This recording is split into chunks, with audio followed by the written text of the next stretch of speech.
Golden Globes, the 2024 takeaways. We did our Golden Globes watch party. Strongly recommend that you check that out. It went 4 hours, an hour sort of preview show, and then we watched the Golden Globes together, and it was a great group. Just shout out to Sari and Kira, Dante James, Paulie from Latino Slant, Az from Heel versus Babyface, Gary from Nerdrotic, and Alan and I, we all watched it together. Wow. A couple things. One, probably the worst host we've seen in years. He was now in Joe Coy's, in fairness to Joe Coy, he's not a huge comedian. His humor mostly focuses on him being a Filipino, which is fine. And I think he's funny for the type of comedy he does. I don't see him as a host. Okay. And he only was hired 10 days before. And normally what happens is with these things, if you're a host hired for the Globes, they bring you in and you bring kind of your own writers with you. They'll offer you writers, and you can bring in writers that you like to work with to come up with the opening monologue and other jokes. This was, I'm not going to say it was a complete disaster, because it was 90% politics free, which I think was a step in the right direction. They avoided the lecturing, but Joe Coy did not hold it together. In fact, there are clips of people who were incredibly annoyed backstage. What happens is, after you win your award, you go backstage, and then the press does a short interview with you just after you won your award to get like a quick reaction to write their stories. And there were some choice words from some people regarding some of the jokes. I think that Joe Coy's jokes were completely inoffensive. Mm-hmm. If you're offended by those jokes, don't go to an award show. You're going to get roasted. I saw Emma Stone get really upset, and I'm thinking, like, he was throwing out softballs to everybody, and they were not funny. They should be more upset that he wasn't funny than that they were offended. But my takeaway is, one, happy that it was, 90% politics free. Two, host is not strong enough. You got to swing for the fences, get Ricky Gervais or Dave Chappelle. Your ratings would be through the roof. It would be through the roof, and allow them to roast Hollywood. Number three, I was surprised at some of the winners. It feels like the Hollywood Foreign Press did choose those winners, meaning the winners were not particularly diverse. I think people are going to have problems with it. Alan, what are your thoughts? And then I'm going to look for the ratings of the Golden Globes to see how they compare. Well, he's not the worst. Gerard Carmichael was the worst. Gerard Carmichael. Gerard Carmichael was the worst. Joe Coy it was too safe. I think someone said the person who laughed most at a Joe Coy joke was Joe Coy. You really need someone in that position who's a roast comic. Right. You're in a room full of pretentious actors and actresses and filmmakers. The best thing you can do is you roast them. They can take the joke, and it will endear them to us common people who want to see that happen.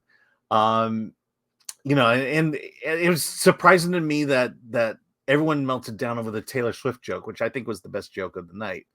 How is it of Taylor Swift's career, of all the songs she's written about breakups and stuff like that this joke is the thing that offended her? Right. I guess she's American royalty now. She's untouchable. She's the Princess Diana of America. It's BS that she was so upset by that joke. Yeah. And I think that she was just trying to, they thought, my understanding is the reason people were so upset was because they thought that Joe Coy was being sexist. But let's go to the numbers here. The Golden Globes audience was up 50%.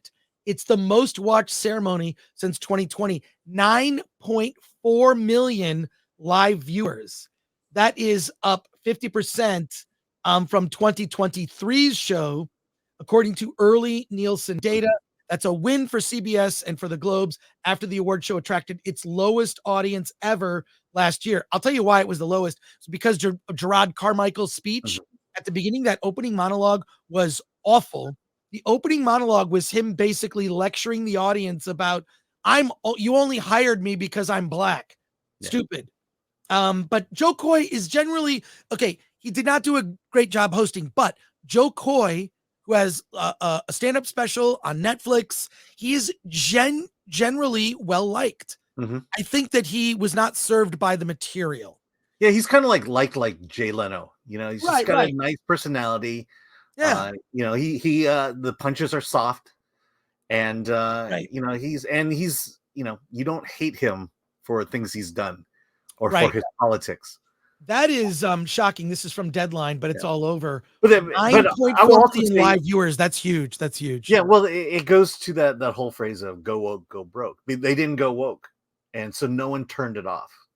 And so, you know, so if you were watching it, you were most likely to make your way all the way through it without rolling your eyes or shoving your fingers down your mouth. We're just going to talk about this a few minutes longer, and then we're going to get back to Echo. But any thoughts on the winners and losers?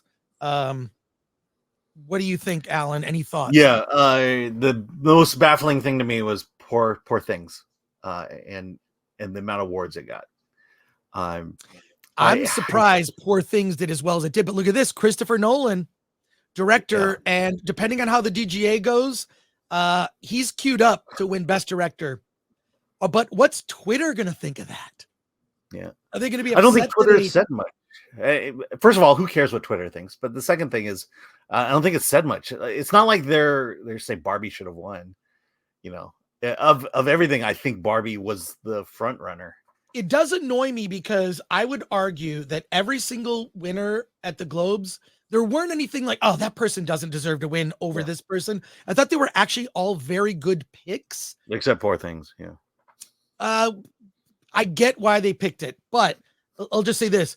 If Oppenheimer wins for Best Picture at the Oscars, do you know who accepts the award? Is Christopher Nolan's wife. She is the producer of the film. Her name is Emma Thomas, right? Am I right? Emma Thomas or Thompson? Yeah. Is it she's does it go to the executive producer or to one of the No, to the producer of the movie. Now, I believe Chris Nolan is also a producer, but she produces all of his films. Yeah. Okay. Boy and the Heron, do not argue that. Best motion picture drama. What? I mean, I would, but no, I mean, would. No, that's fair. Look, I get it. I get why Spider-Man. people. It's not probably what you were looking for. Spider-Man, yeah. Drama, Oppenheimer. Not going to argue that. Comedy, musical or comedy, Poor Things. Okay. Yeah, I mean, I would have picked American Fiction. Me too. Absolutely. There's a movie that isn't on here for Best Motion Picture Non-English Language. Should have been Godzilla -1. Yeah. Anatomy of the Fall is not my favorite in this. By the way, Godzilla -1 is eligible for Best Picture at the Oscars. Interesting. Best Original Score from Oppenheimer, Ludwig Göransson. Song, of course, the Billie Eilish song for Best Original Song from Barbie. I mean, you can check this out. We'll put the link in the description for the nominees and the winners. I don't want to belabor this, but as I go through, you know, everything seemed like, you know, okay, not my pick, but fine. I'll go with it. So there you go.